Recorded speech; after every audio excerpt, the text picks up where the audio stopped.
As Black Friday kicks off all over the world, Amazon finds itself in the firing line. Unions representing tens of thousands of its employees are planning walkouts. In France, the e-commerce giant has agreed to postpone the event until shops reopen in December. And in Germany, the VERDI trade union has called for a strike in several warehouses. We're joined now by our reporter Maria Tadeo in Brussels. Maria, why is then Amazon facing such a backlash in certain parts of Europe?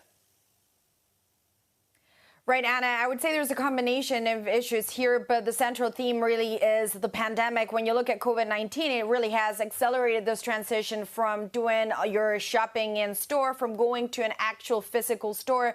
You're now doing them online. Of course, Amazon has been one of the big winners of the pandemic. That's been reflected in the market cap of the company, but also in the personal wealth of the founder, Jeff Bezos, and that has really struck a nerve in a number of countries in Europe. You mentioned France. You also mentioned Germany, where right now there's a strike going on. Today's Black Friday, of course, and it will end tomorrow. It's 3 days. It's designed to really cause disruption in some of the deliveries in the country. When I spoke to one of the representatives, he said that companies should, of course, perhaps do good business and benefit and make money out of that, but it should translate into the working conditions of the staff. And they believe that in Germany, Amazon operates almost as a rogue agent. Let's take a look at that interview with SCHEER, representative from the VERDI union in Germany. Amazon every time responds that there are no consequences of the strike, that all the orders would be fulfilled normally in the same time. But we get today yet the first information about postponed fulfillment of orders, difficult situation in different warehouses, or the situation that people get their orders from warehouses in Czech Republic or in Polonia. So it's obviously that our strike activities are affecting the the situation at Amazon.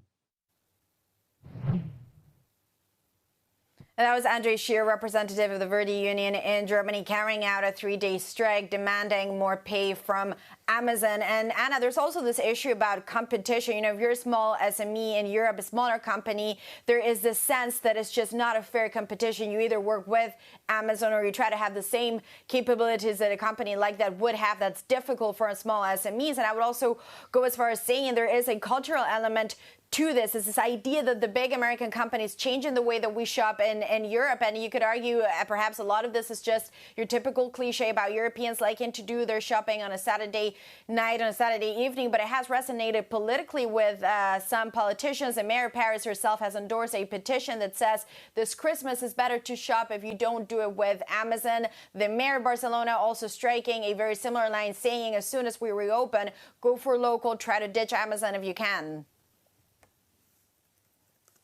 And how does this tie into the broader conversation about taxing US tech then in Europe, Maria?